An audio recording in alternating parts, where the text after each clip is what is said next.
Hello everyone, how you doing?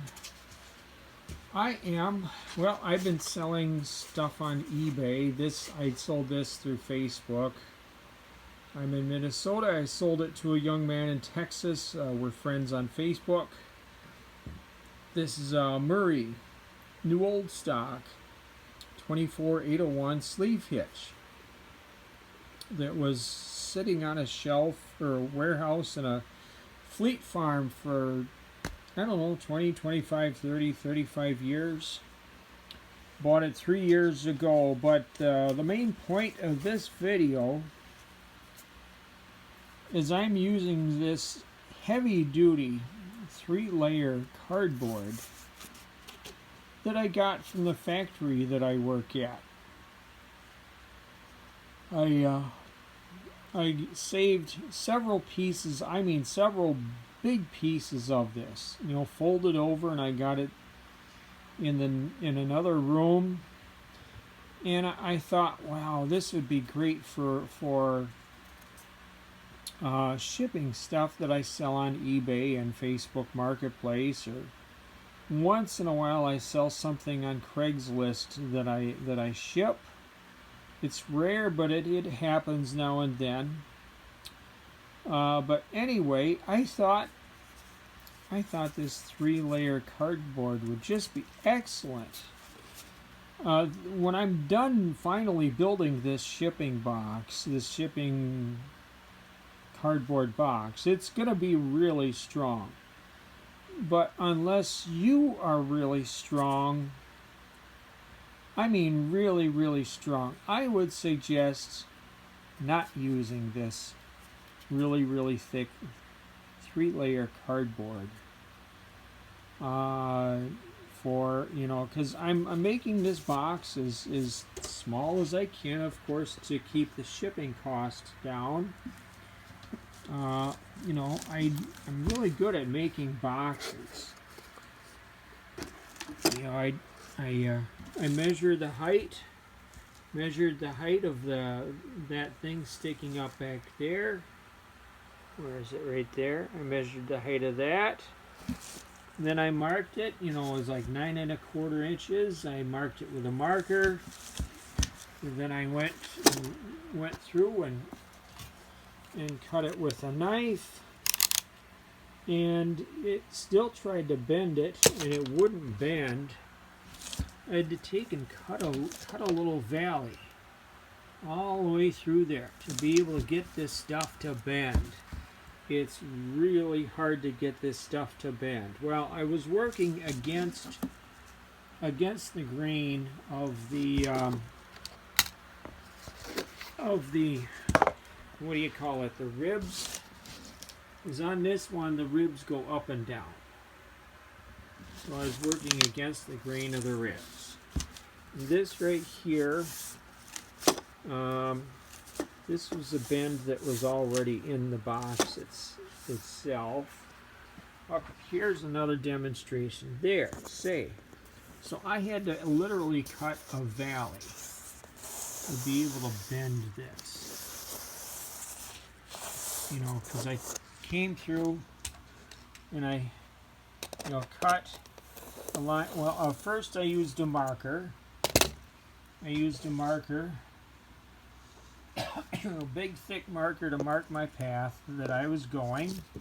Next I ran the razor blade knife through as straight as possible. Made about 2 or 3 passes, and then I came through again, cutting at an angle, making multiple passes, and then getting in deep enough where I could just rip a strip out, and then I could bend this. But I've sold enough items on eBay.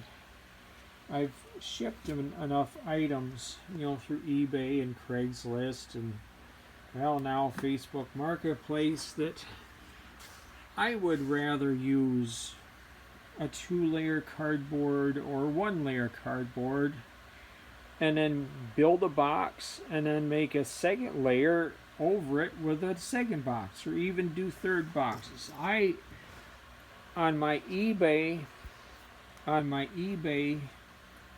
page, I have feedback in which people complimented me on the strength and robust cardboard shipping boxes that I have made. I've actually gotten at least one, maybe 2 or 3 people that have said that. And I mean, there's some items that I have spent over an hour just making the package. Well, for this one, I went looking for packing peanuts. I returned to town too late to go to the UPS store. So I went to Menards, didn't have it. Went to Michael's, didn't have it. Went to Walmart, they didn't have it. Went to Office Max, and they did have it. I think that one's a 5 cubic foot. I bought they had those smaller 1.5 cubic foot packing peanuts, and I thought, might as well get the bigger one. I did have to strap it down on the flatbed of my Ranger to get it home. Used two smaller ratchet straps, and I stayed in town. Avoided going on the highway coming home. So that'll be enough packing peanuts for a while. And then of course I bought a new roll of bubble packaging. But I just thought it would be such a good idea to use this 3-layer cardboard to make a box. And I was wrong. Not a great idea to use. But like I said early in the video, maybe if you're really strong, sure, go for it. You can make it's not going to be bulletproof, but this is going to be one heck of a strong box when I'm done making it. But oh boy, it's a lot of work making it. But I highly, I take measurements. When I want to bend it, I take measurements. Then I run through the marker, make a line. Then I come through with a razor blade knife, make the first pass, second pass, maybe third pass, maybe fourth pass. Be careful that you don't have something underneath that you could damage or scratch, or your shoes or your feet or a cat. You don't want to injure anybody or cut a hole in the carpet. So make sure you avoid doing that. But anyway, I got the bigger parts of it wrapped in bubble wrap. I got the nuts and bolts in an old food storage thing that I washed out, and I got that wrapped with this tape. I'm not really a big fan of this duct tape.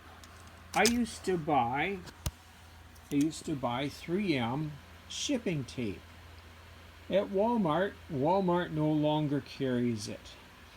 If you lose, if the end of the tape comes down, it is stuck to here nice and flat, it's a major pain to get it back up off of the roll. And it's really hard with this brand of shipping tape or packaging tape. It's really hard to pull it off of the roll in one piece. The 3M tape is really good at coming off and up in one piece. This stuff is not. I'm not a big fan of this. I don't know. I guess I'm going to have to look and see if Target carries the 3M tape, or Well, maybe I could do an internet search, but I'm really disappointed I can't get the 3M tape, 3M shipping tape or packaging tape at Walmart anymore, because it's definitely better tape. Anyway, well, I have rambled on long enough, but I highly recommend, if you are a seller on eBay, you really need to learn how to package an item really well. Just imagine your package just getting thrown around by shipping employees that do not give a crap, that they're just doing their job just to get their whatever pay they're getting, and who do not care about your package or what's in it, or do not care if it will arrive in one piece, undamaged, broken. I've worked in large businesses, and eventually you're going to run into jerks that just do not care. And that will eventually will happen if you do that long enough. But yeah, must have been 15 years ago, I sold the rear axle shaft and differential from a Murray garden tractor, and I did a poor job of packaging it. It arrived at the buyer's location. Parts were loose on the inside, and one of the axle shafts actually was sticking out the end of the box. And I thought, oh, I better put more effort into my packaging. But anyway, well, thanks for watching. Please like and subscribe. I got a lot of different videos on my channel. Have a good day.